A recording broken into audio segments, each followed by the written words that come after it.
Well, welcome everyone to the first of our webinars on the contributions of higher education, which is a new book, which is an open access book published by Edward Elgar, and the editors are about to appear in front of you, so I won't introduce them just yet. The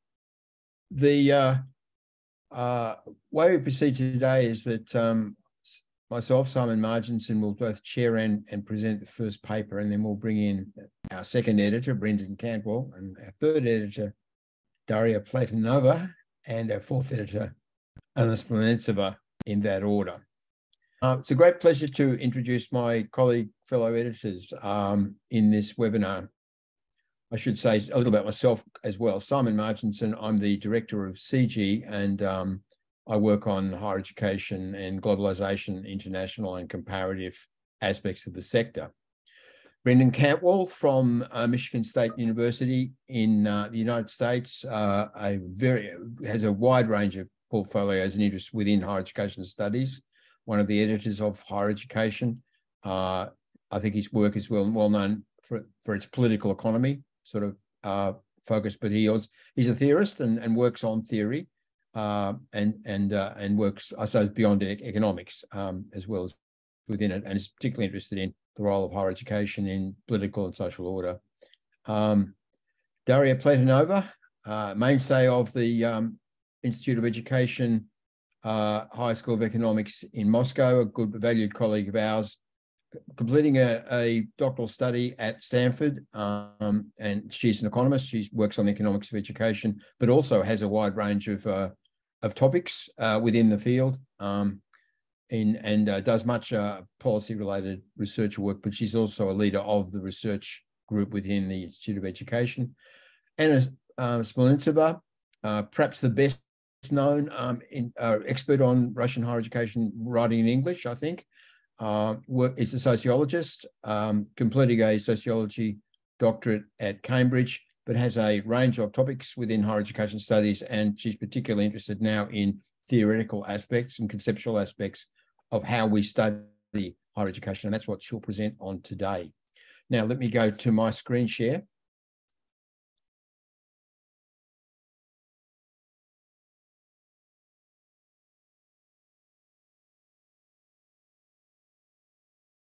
Okay, I'm going to begin. Now, institutionalized higher education with functions in teaching and learning and scholarship, and often also research investigation, has a long history. The state academies that prepared officials in the Zhou dynasty and after in China, the great Buddhist monasteries in northern India that drew scholars from all over East and West and Central Asia, the academy in Athens and the library in Alexandria, the scholarly mosques in the Muslim world, and the medieval European universities that grew in the zone between church and state, beginning with Bologna, illustrated in the slide, which was founded in 1088 CE. This is not the oldest higher education institution with a continuous existence, though. That is at Fez in Morocco, and it was founded in 859 CE.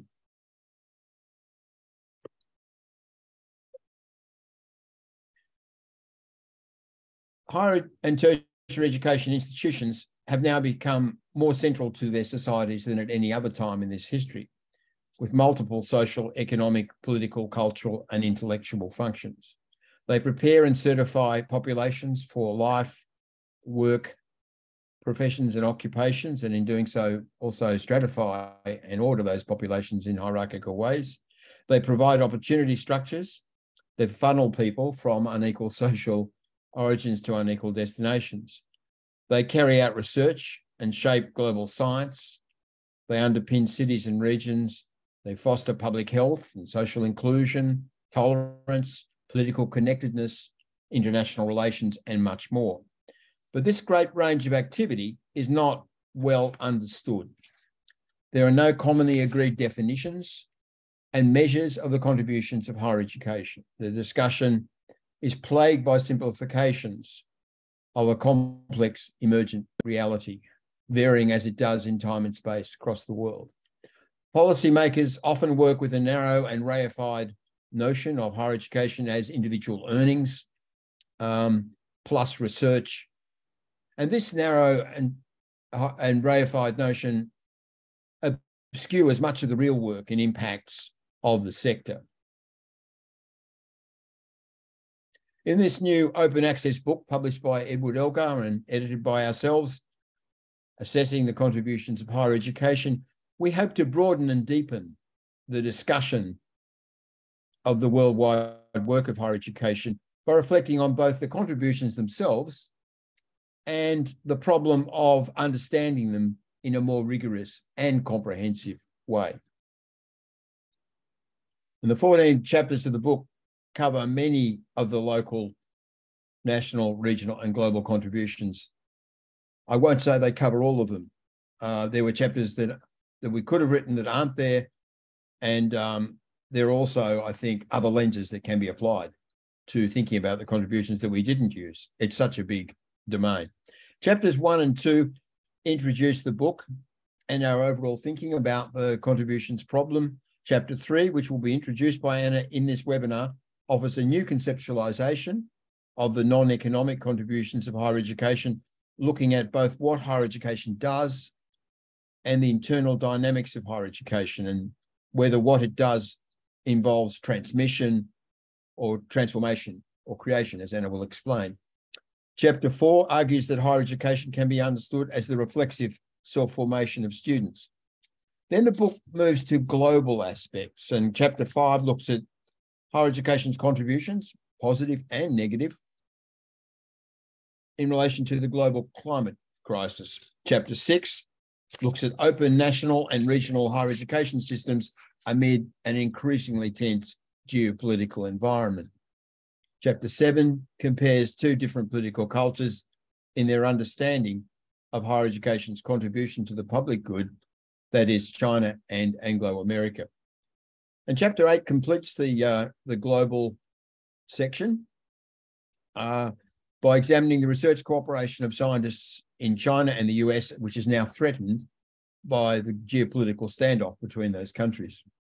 Now, in the remaining chapters, we explore higher education's contributions through the lenses of economy and polity, government and culture. Graduate employment in chapter 9, higher education and democracy in chapter 10, government reforms to higher education in 3 different zones in chapter 11, which will be discussed by Brendan and Daria in this webinar. Contributions to policy making and government regulation in chapter 12, contributions to culture in the lucky 13th chapter, and contributions to the formation of regional elites in chapter 14. I'll now develop briefly some ideas that are in chapter 2. Now, here we distinguish between the intrinsic and extrinsic purposes of higher education. And the intrinsic purposes are the education and certification of students and activities related to its knowledge, its dissemination and dissemination and creation. These purposes are the core of the sector, arguably, and its unique social role. I mean, they shape its internal organization in departments and schools based on not fields of knowledge. And in themselves, I think they can be carried out within higher education alone. They don't strictly need external parties, although in many respects, the external parties join to those functions. Now, in contrast, there's the extrinsic purposes where higher education delivers by working with social partners, such as the preparation of students for work, where higher education intersects with employers, with occupations and professions. The socialization of students as citizens, where it intersects with states, their regulation of and their notions of citizenship and expectations of citizens. Its contributions, many contributions to building cities and regions, and its contributions to cross-border relations, where it's in partnership with other higher education institutions in other countries. It's affected by intergovernmental relations and so on. And the many faculty inputs into policy and regulation. Now you can see that while the extrinsic activities need social partners, they also rest on the core capacity in education and knowledge, the intrinsic functions. So the distinction is blurred in the middle, but it's really about autonomous activity in higher education and then what happens when higher education interfaces with other sectors. Now, there's another way of thinking about the contributions, is to think about the very subjective three-way distinction that Gert Biester developed, much cited in the literature, 2009 paper, where he talks about qualification and socialization and subjectification. The qualification, a lot happens in this domain. It's preparing students to do something, often doing something in the economy, but not only that, but the knowledge and skills and understandings that are needed at work have their role here. Socialization, in contrast, is about the transmission of values, where the knowledge that students acquire shapes them in the norms of social, cultural, and political orders. Subjectification, which is the most intrinsic of the three, it's helping students to become self-realizing individual subjects, independent in their thinking and activity. And that's been a theme, I think, of the classic educational, philosophical, and pedagogical traditions like Confucian self-cultivation and the Bildung idea in Germany, Dewey's, the ideas of Dewey and the pragmatists in the United States focused a lot on subjectification, the kind of person, the autonomous person that was being formed in higher education. Now, let's put these two sets of classifications together. The intrinsic and extrinsic distinction on one hand, which is in the vertical columns, and the qualification, socialization, and subjectification functions, which is working there, as you can see, horizontally. And this helps us summarize, I think, what higher education is and does. So it's one way of doing that. Anna will present another. Qualification mainly falls in the extrinsic sphere. This socialization is about norms and knowledge, is shaped in both the intrinsic and extrinsic. And subjectification, as I said before, is about the development of students as reflective, independent, thinking people, primarily through knowledge, their immersion in knowledge. You might say is primarily intrinsic. I think employers and professional occupations definitely value autonomy as one aspect of the extrinsic functions that graduates play in those domains, but that's a regulated form of autonomy. This classic subjectification function is about free, independent, self-driving and self-defining persons. Now, in the debate about functions and value in higher education, the emphasis has become overwhelmingly concentrated on the qualification aspect, particularly in relation to preparation for work and occupations.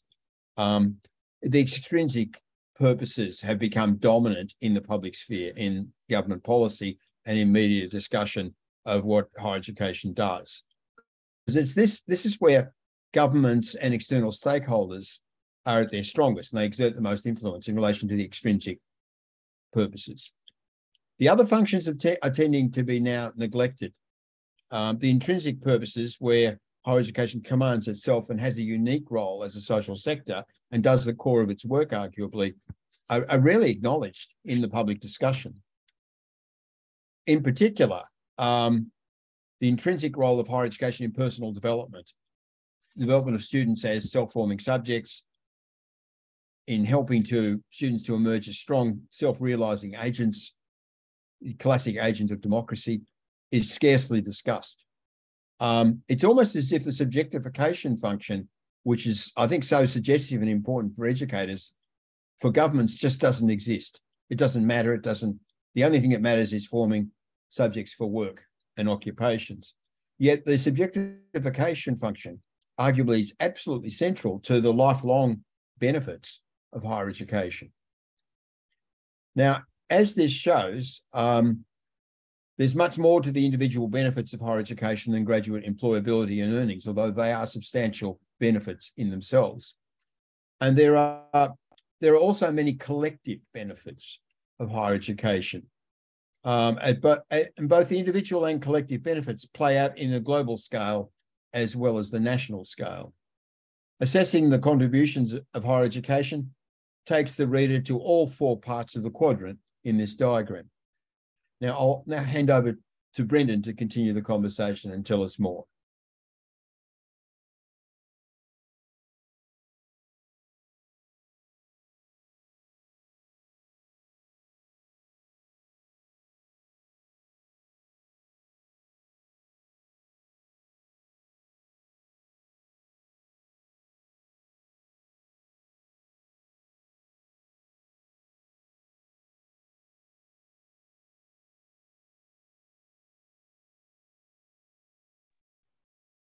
Figuring out how to unmute myself as a continual task. You'd think I'd have learned it at this point, but I may be uneducable. Good morning or afternoon, depending on where you are, or very early morning in some people's cases. My name is Brendan Cantwell. I'm a faculty member in higher education at Michigan State, and I'm going to talk a little bit about assessing the contributions and the case for epistemic pluralism and inductive identification. One of the early and persistent questions asked of this project was if the editor should provide a model that delineated what counted as higher education's contributions. The question contained a practical element in that a model would guide authors and promote cohesion for the project, but it was also a scientific problem. A model could help to specify the problem, justify the undertaking, and offer a basis for empirical confirmation or rejection of particular proposed contributions. The model that resulted, perhaps more accurately described as an approach, which Simon just outlined at the top of this webinar, was not fully developed until the authors completed their chapters. In fact, the approach was made possible in part by the collective work of all the contributors to the book, and I guess there's a pun. The contributors of the chapters made clear that a single disciplinary approach or a single theorization was not going to work. Disciplinary boundaries were too limiting, and they limited both what potentially counted as a contribution and the implicit empirical guidelines for what measuring contributions would be. And so we decided that it would be inappropriate to take a single kind of disciplinary tact for the project, because such an approach would neither conform with the collected work nor be inclusive of the full reality of higher education's contributions. Instead, we opted for a pluralistic approach of identifying and measuring contributions.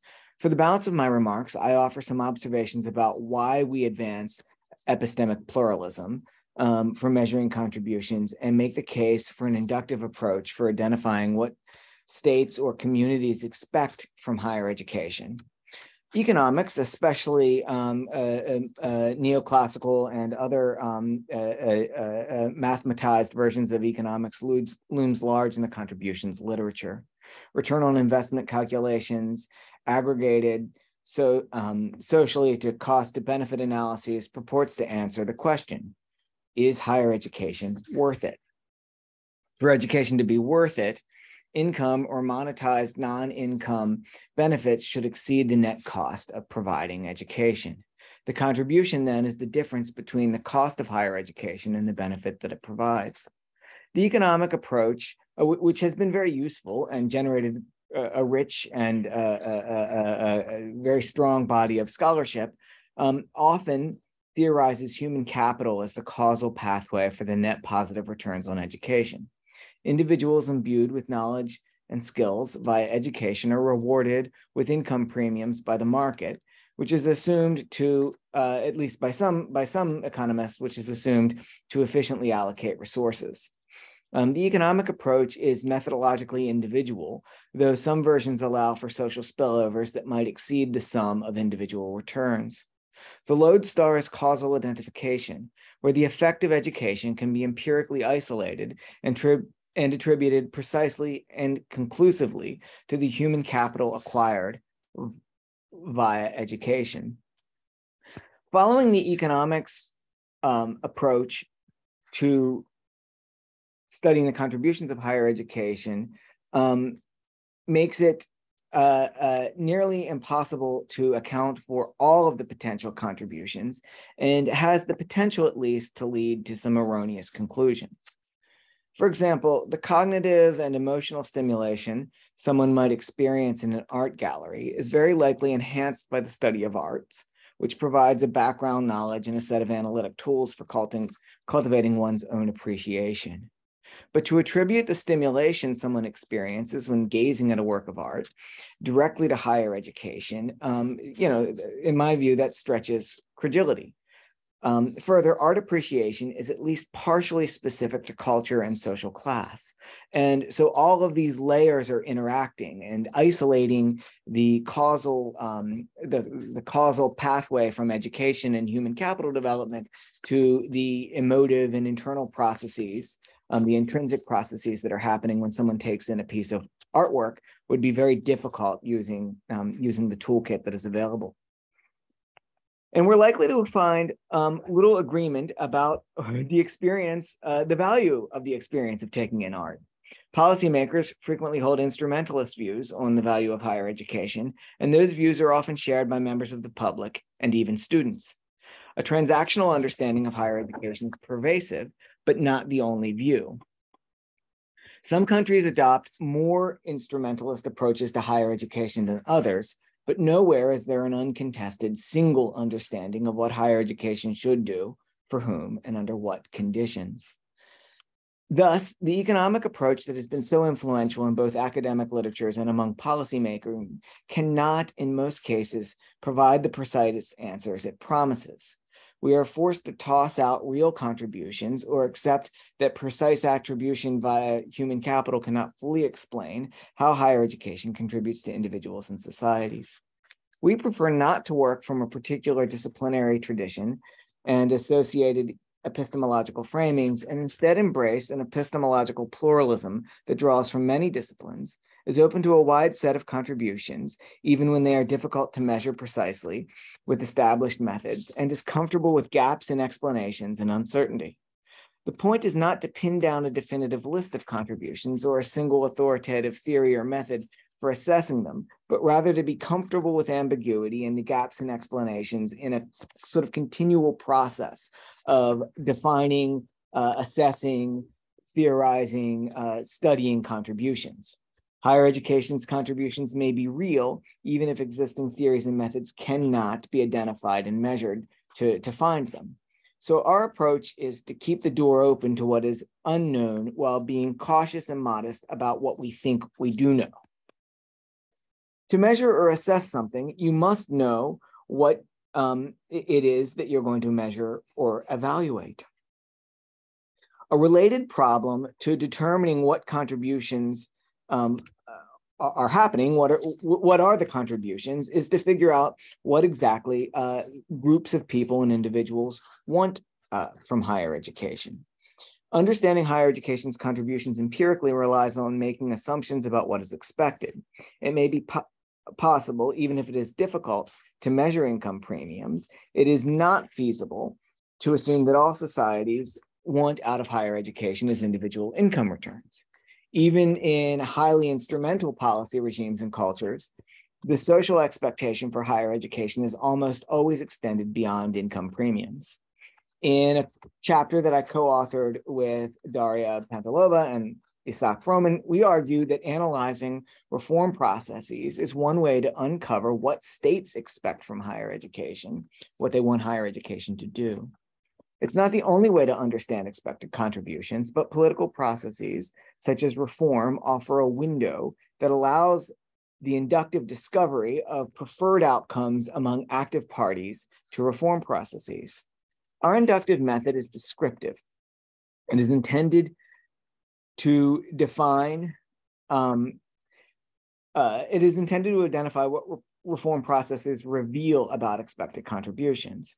Through case studies of China, the Russian Federation, the European higher education area, and particularly the Bologna process, and the United States, we found that reform movements tended to expose both explicitly and implicitly what societies, or at least the elements of societies that were represented in the reform processes, want higher education to do. We also found that within reform movements, contest over meaning and purpose of higher education was the norm. No single expressed purpose remained stable within the reform movement for long, and expected contributions shifted to accommodate new petitioners and prevailing conditions. Reform processes tended to develop an internal logic, while at the same time, new priorities and shifting emphases were continually loaded onto the reform. Further, in each case, higher education proved challenging to steer because the sector is at least partly self-organizing and responds to its own logic and culture, even in highly centralized systems. So even when we see a concerted effort to identify particular contributions that higher education should deliver on, it is very difficult to find stable definitions of what those contributions should do, even in limited time horizons, even in single systems, even within single reform processes. So what's the upshot of all of this? A few simple axioms, I think. Higher education results in real and individual and collective contributions. We are pretty confident that higher education does things.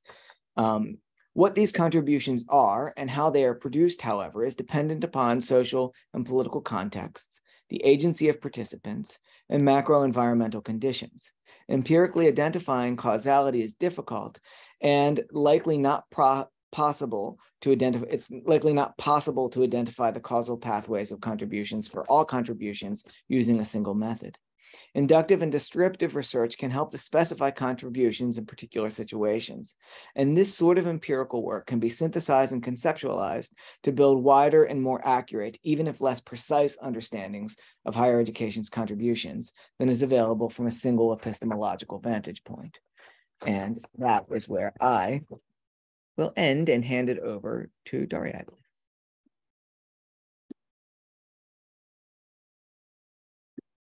Hello, everyone. Firstly, I would like to express my gratitude to Anna, Simon, Brandon, and all authors who made the book possible, and the Center for Global Higher Education hosting this. So I'm trying to share the full screen so you can see it.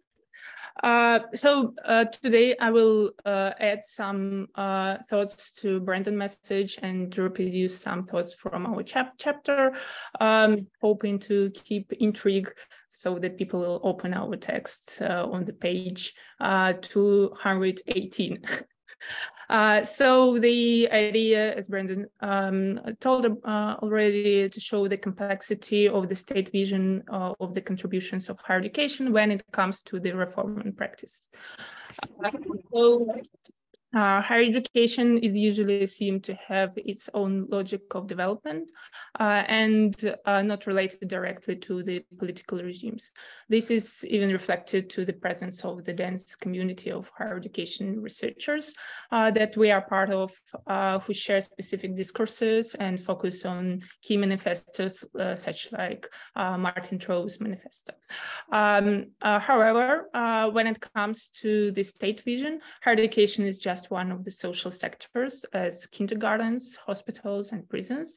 And the state's expected contributions for higher education are directly related to the resources that goes to the sector and their scope and structure. Thus, the governments which invest the most in higher education would also expect the most from it, but in theory, the ideological composition of the state itself should influence the expectations. So I will proceed here with two very simplified stories of seeing the state's expectations of higher education. The economic theory that we refer to a lot of times, the state bureaucrats all over the world are influenced by this economic worldview, and with two key theories of human capital and endogenous economic growth. These two theories pose that prosperity is a key contribution of education and rationalize high monetary expectation, public and private. So the economic theory pressure might be evident when it comes to the range of policy interventions and particular reforms are, for example, to support high science or IT as knowledge economy sees these type of skills more productive for the society, or to invest in elite segment of higher education as it produces more innovations and highly productive graduates with high value added. And of course, both of these examples are just arguments that actually economists are still hotly arguing and testing the empirical data.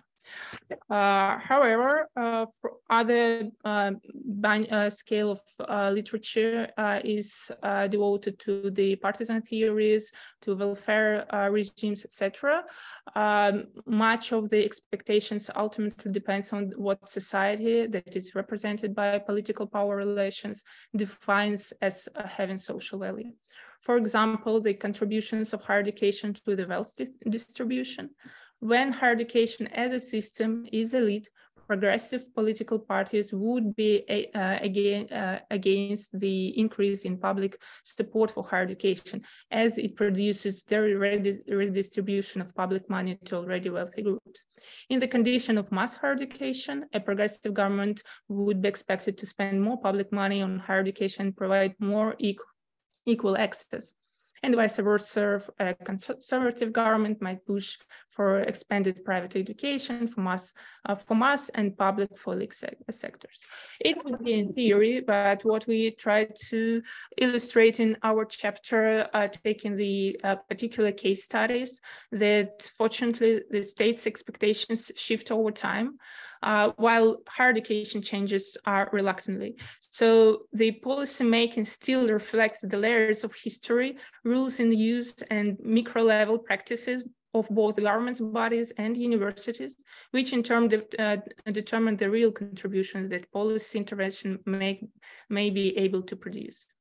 And finally, I just want to add that for those of us who experience the dramatic political movements, the hope is that this inertia is the strength of higher education. So.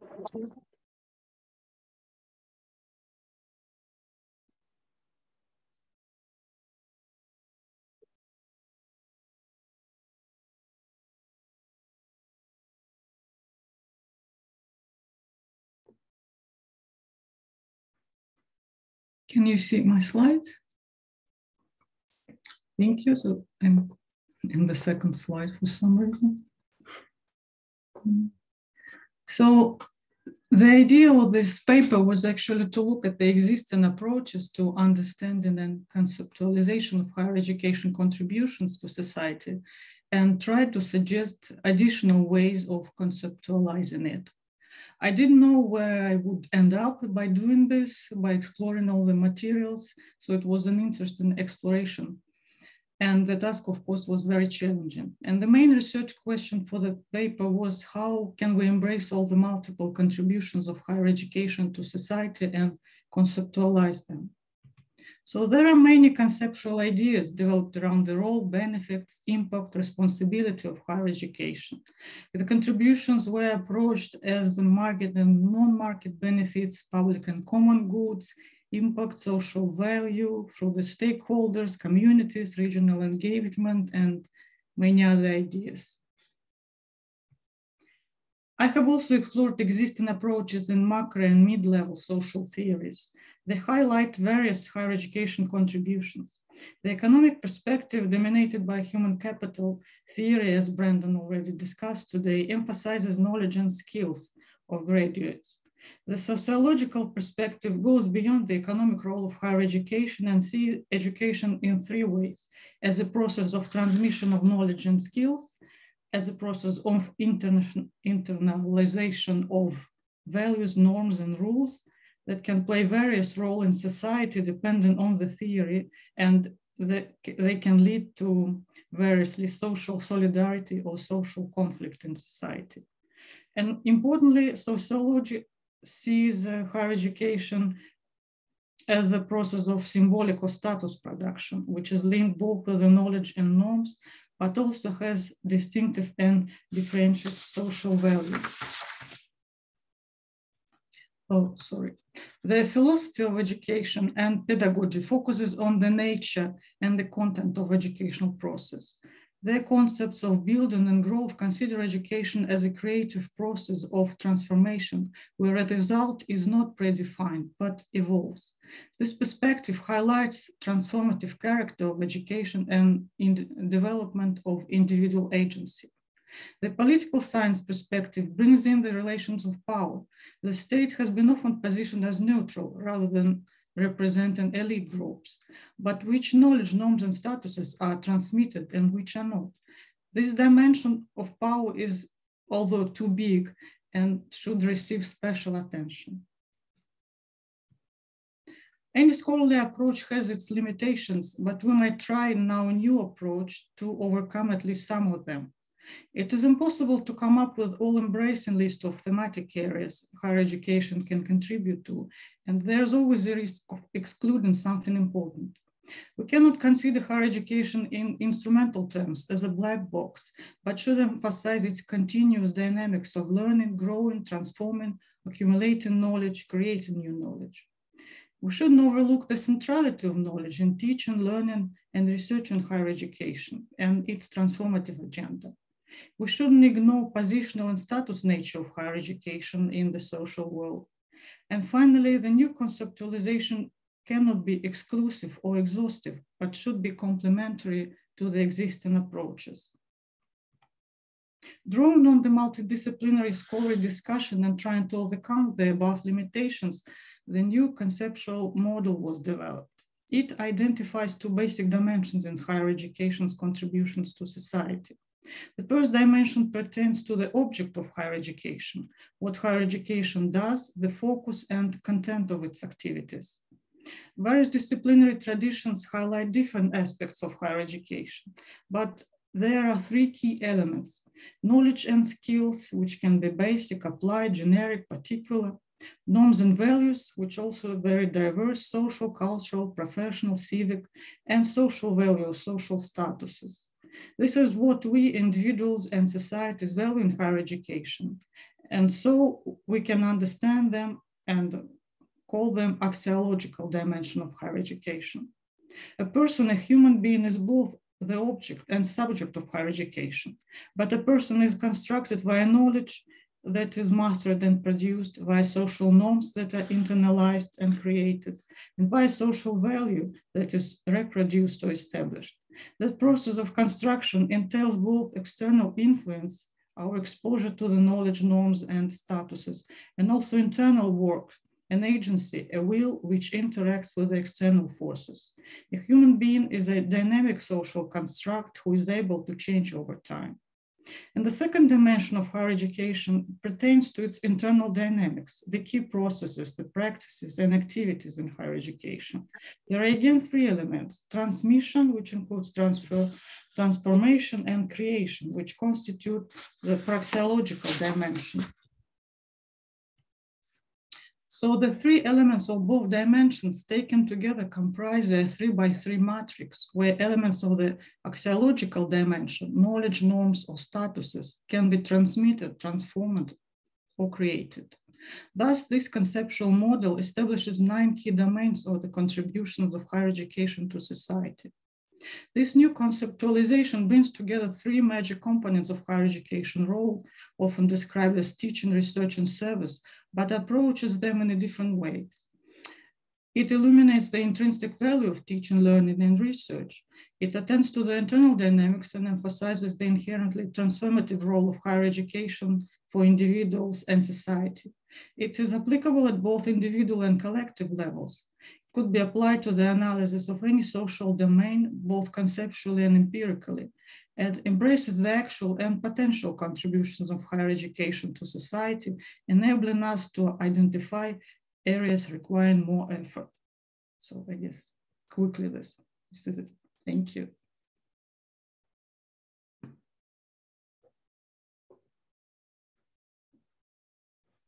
Right, thank you, Brendan, Daria, and Anna. And at this point of the webinar, I usually, in the chair, ask the first question because our participants are always a bit slow to sort of come in.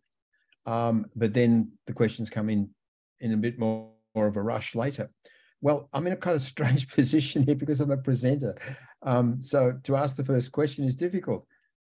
Colleagues, so let me say directly, you know, come forward with your questions, your statements about the contributions of higher education.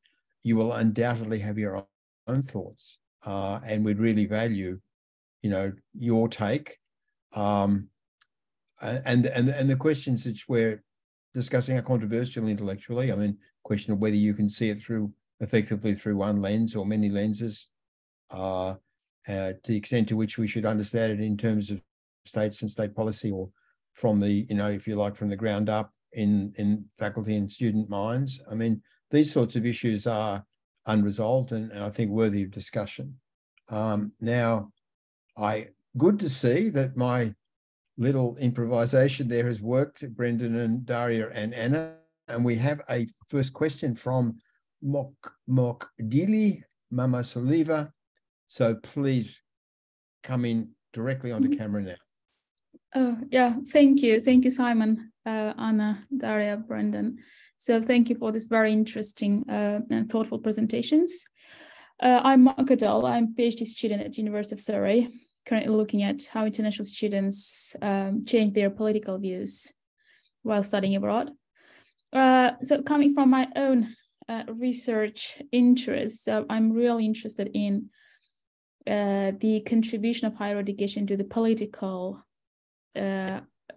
development of students. So I was wondering, just having looked at the axis you have just explained, Anna, so I wasn't able to see the political contribution of higher education to the individuals and society.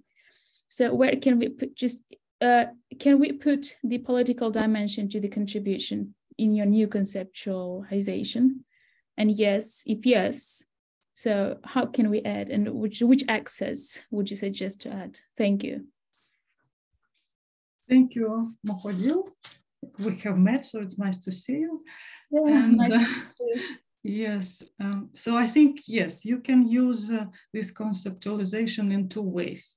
First of all, you can use the whole kind of grid, because you can apply all of these cells to your political dimension. For example, you can ask what kind of knowledge in terms of civic attitudes, for example, is being transmitted at universities currently, or what kind of norms are being transmitted, what is not transmitted, what kind of social status is ascribed to this knowledge. Maybe they do it, but formally, for example, and basically they do not consider it important at this moment.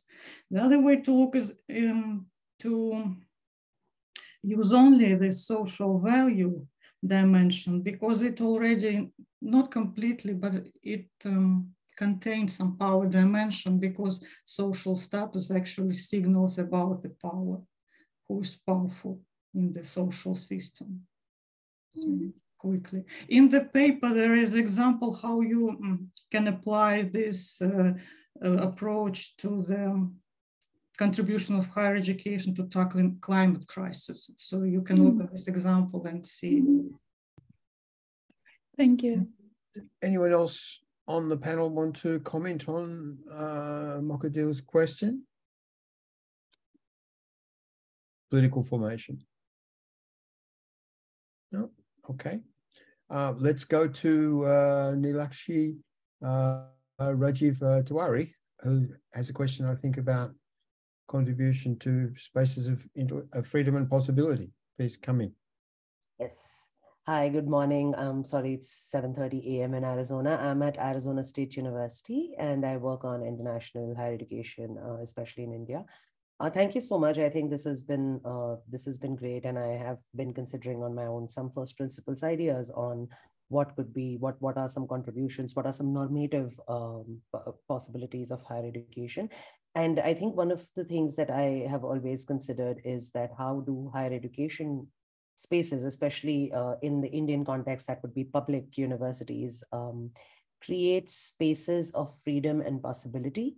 So yes, there is socialization and there is all of those things, but it also feels that especially at the undergraduate level, higher education is able to create this safe space for new adults to experiment, explore, and just both figure themselves out and have possibilities of the world outside. And a lot of time, this spontaneous collaboration or spontaneous mixing of people can actually lead to things like entrepreneurship, which human capital theory would so want it to. But that's not why it happens. It just happens because there is just an open and free space for ideas, all kinds of ideas, and an engagement in those, for just collaborations, for just, I think, a sense of possibility of what we could do in the world, and maybe we could change something. I think that's always highest when you're young adults. And I think open higher education spaces have a role to play in that. But I don't know what would be the panelists' comments on the same.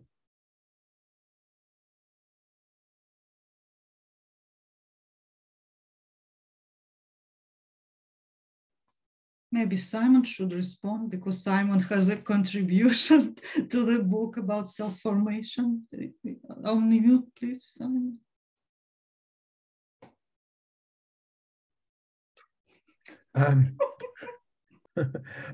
Apologies. I seem to not get through many webinars without doing that, at least once. I think there are two dimensions to this. One is the institutional space, and the other one's what happens in terms of the self-forming person, the student learner, in the classroom primarily, but also outside the classroom in social contexts, in organizations, in activities and campaigns that develop around and inside higher education. I think the social spaces question, there's a body of thought which is developed around the Habermasian idea of the public sphere, the idea of a space in or a network of discussion, that draws together different agents relationally, and which focuses on the issues of the day, issues that are before the state or government to consider, issues of social reform and the need for it, issues of rights of groups and so on. So there's the issues that, I suppose a classic case of the public sphere idea is the role of universities in incubating the civil, or helping to incubate the civil rights movement in the United States in the 1960s, and the other great cultural transformations that occurred on campus and spreading into the larger society at that time. And obviously university people played a major role in the development of this second wave of feminism, and later on the ecological environmental movements, for example. So that notion of universities as places, or institutions, not just universities, as places where these kinds of collective discussions occur, and often campaigns for social change are built, and so on. So there's that notion of institutional space, which I think is, you can see in many countries, in many parts of the world at different times. And one of the things you notice about it is it's not a kind of constant, that it fluctuates. But there are key times historically in many countries where students have been really important actors because of this space and the possibility of particularly political transformation arising in that space. The other aspect is, of course, the individual learner, and where again it fluctuates, it varies. It's also culturally variant, but it varies within the same classrooms amongst people from the same social backgrounds. But some students clearly are able to, through their academic program, and also through their individual participation in student experiences outside the classroom, change themselves very substantially during the period of higher education. And one of the things higher education, I think, assists people to do is consciously develop themselves, become self-forming individuals in a more conscious and deliberative way. And the reflexive process of taking in knowledge, of allowing the knowledge to change the way you think, your own inner thoughts and your own understandings of the world and the way you relate to others. That process of reflexive, continual reflexive self-change is perhaps one of the great benefits of higher education at its best. I mean, the problem I think there is that not everyone goes through that.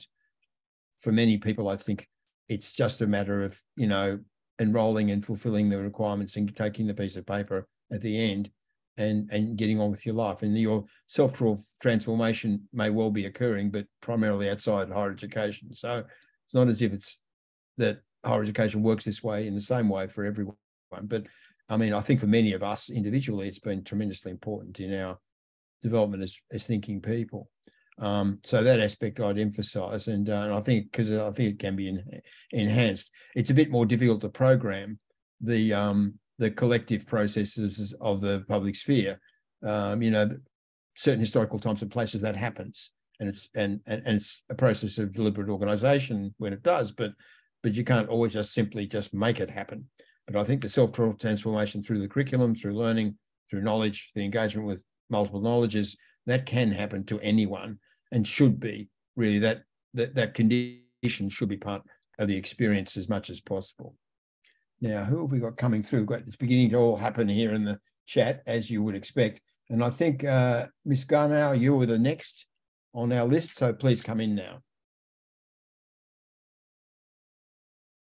Okay, thank you very much. I would like to thank you all for the great presentations. My question is about your experiences. The contribution of higher education in preparing secondary school students for higher education. So how do you think higher education can contribute to the preparation or the readiness of secondary school students who are to join higher education? Thank you.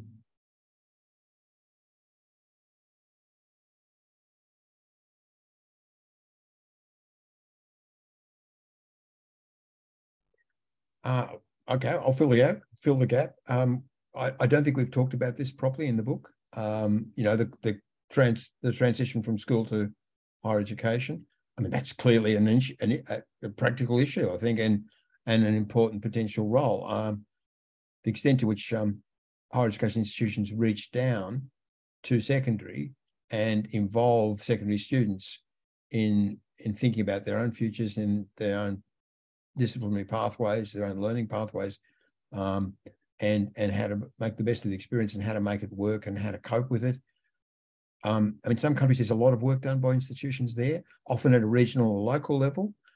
In other countries, not enough, perhaps is done, and the institutions are too removed from the school system.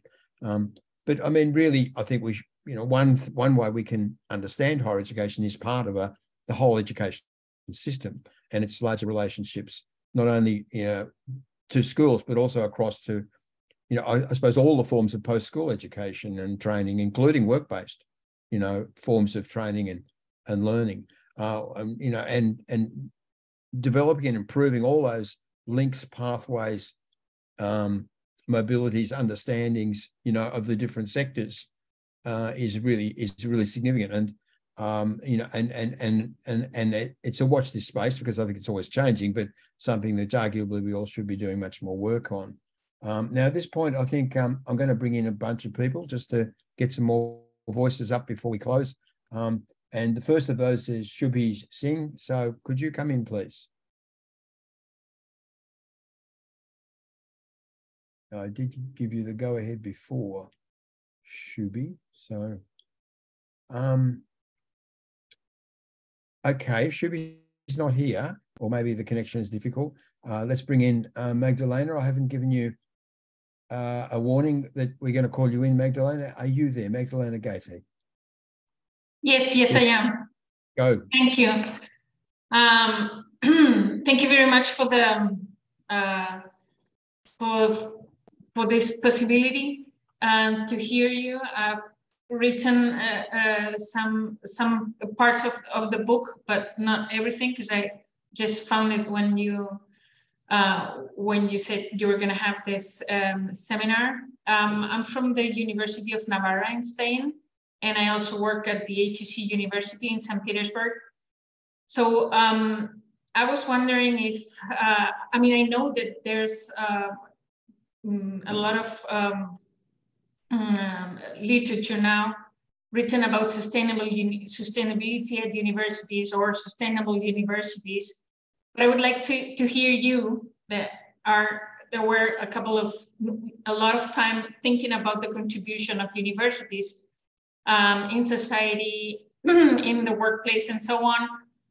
What do you think? Can you comment it? Do you think that, could you comment the contribution you see of higher education in the UN agenda of sustainable development? Anyone? Thank you very much.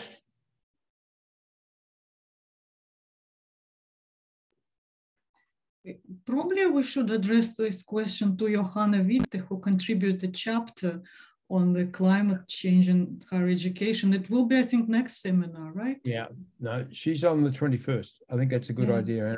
We should refer to the third of the four contributions webinars then. I might bring in, we'll be right at the end of the webinar, but I might bring in Ellen Hazelcorn at this point with a pretty important point, I think, about stratification aspect of higher education. Ellen. Hi, Simon. Yes, hi, sorry. I was equally fiddling with the tools. Yeah, so thanks very much. So what I'm interested in is if all, I haven't phrased it very well, but if all these benefits accrue to participants and graduates of higher education, what about the other 50%? And the growing, as you say, increasing stratification within society and the growing gaps that we see, arguments about the left behind and so on. So these arguments about higher education are great, but what about everyone else who don't go or can't go for multiples of reasons? And I'm just wondering the reflection on those issues. I wonder if I could jump in with a quick thought on this, Simon. Ellen, I think that's a really good and important question. I think it's a much bigger conversation than we can have in the remaining moments here.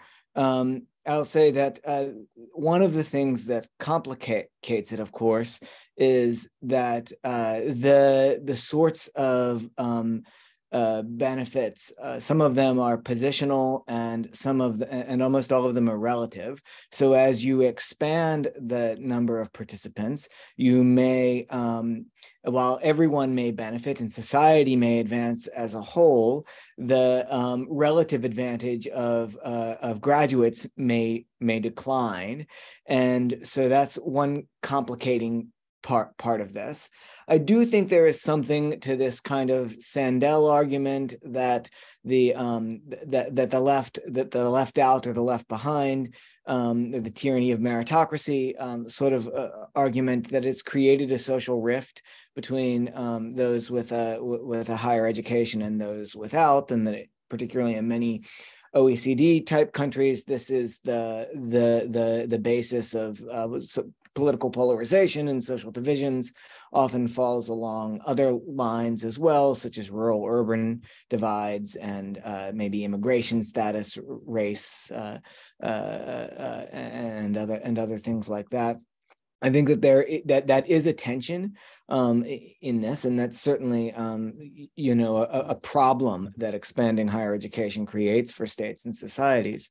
On the other hand, I think that to some extent this has been a project that has been drummed up by elites in some ways. And I see this definitely in the United States. I think I see it in the United Kingdom, where elite political, often from the political right, tap into pre-existing resentments, feelings of left behind, and animate them as particular oppositional points to higher education, to the sort of multicultural, progressive, cosmopolitan, whatever life that is encouraged or cultivated through higher education.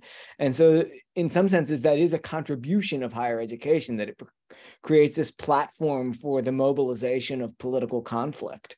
I think that we don't have to say that all contributions are positive, or that we like them, or something like that. I definitely think that that is one role or contribution of higher education in many contemporary societies, at least the ones that I'm most familiar with. Great topic, and it's worth a webinar, isn't it?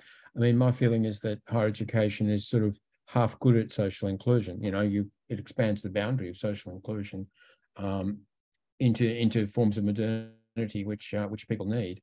At the same time, it's not at all good at equalisation. It doesn't seem to reallocate social benefits very particularly well between those who have them and those who don't. It's not good at opening up access to the elite institutions, and this has been a persistent pattern all across the world. But it's very good at differentiation. It's very good at creating status markers which are unequally allocated and unequally experienced. And one of the ways in which it differentiates is still, despite the inclusion boundary moving outwards all the time, in some countries at least, despite that, it still has a differentiation effect between the included and the non-included. There's still that barrier there. It's not universal. That's only really in quite a small number of countries where, like Korea, has it really reached the point where it's almost got universal. And in some societies where there's high participation, it's very stratified. So the value of participation is much higher for some than others, and so on. So we know all this, but that ambiguity, that capacity to both include and also allocate unequal benefits through status, that capacity to differentiate, quite savage capacity to differentiate using all those Foucauldian tools of the examination and assessment and ways in which you can ascribe numbers to people's value, in the educational process through that and so on. All of that is very strong and inherent, I think. And so you get the ambiguity that Brendan just talked about, the sort of positive and negative sides in relation to the social inclusion aspect as well. I know we're over time, and it is 2 a.m. in Melbourne, but let me bring in Shubhi Singh and Soyoung Lee. Just say your questions, and please be brief. And we might have time for one reply from one member of the panel, and then we'll have to close. So Shubhi, please come in. Thank you so much. I'm Shubhi from India. And my question is, what kind of skills teachers need to have, or the kind of pedagogical practices teachers need to bring in their classrooms for higher education to become transformative for their learners? Great question. Soyoung.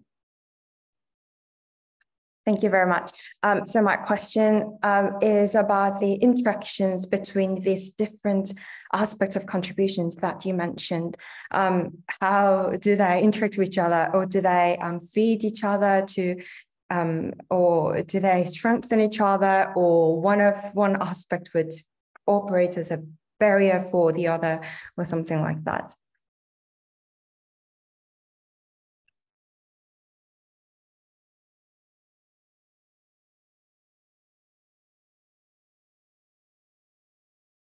Two questions, colleagues.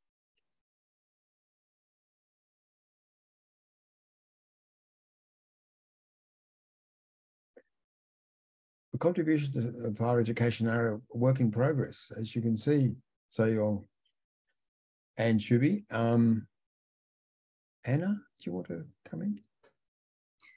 Well, yes, I think they all actually maybe interdependent, but in every particular case, you should really explore, what happens in this particular area. Like, I don't know, if we take the politics, as it was mentioned, what happens there? We don't know. We should look closely at every dimension, see where is the barrier, see if there is an opportunity. This is not being done at all. This is very general approach. And you can play with it as you want. Yeah. I mean, the interdependency of the contributions is part of the and every time you do a matrix or, you start to think about those things, you create category distinctions, you then think about the relationships between the categories. It's almost automatic, I think. But if you think even about knowledge, it has certain normative dimension at it already inside. It also has some social value dimension. So it's hard to really differentiate and separate them. I'll come in on Shubi's question. I think that's a really good question, Shubi, and it's something I think about in the classroom, when teaching. It's really about helping people to develop as autonomous, self-realizing learners, and giving them the space to to exercise their agency. That's it's really important, that aspect of things. And so all the stuff about people being articulate in the classroom and encouraging discussion and so on is part of that. There's a validity to that pedagogical emphasis, I think. But it's also about people having the confidence to go away and read stuff for themselves and then come back with something that they've got from that and bring that into the group. So it's obviously not a didactic pedagogical model. I think that contemporary societies have really moved towards the autonomous self-realizing person as the central figure. And that's true of all the societies, not just the Western democracies. It's really a common trope across the world. And that's and it's really part of the emerging countries, and part of their emergence is this emergence of self-realizing individuals taking some charge for their own lives, having some scope and conditions to realize themselves and realize their families. And so that aspect of education, I think, is sort of inevitable. And a lot of ways, our traditional models are still rather top down and another forming of students. So, a lot of it does come back to teachers and what they do and how they do it.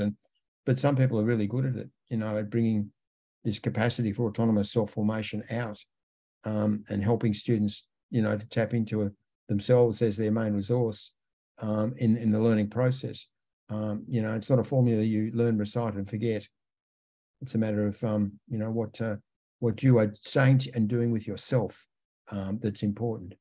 I think we'll have to close because we do lose people at this point and we're down to 63.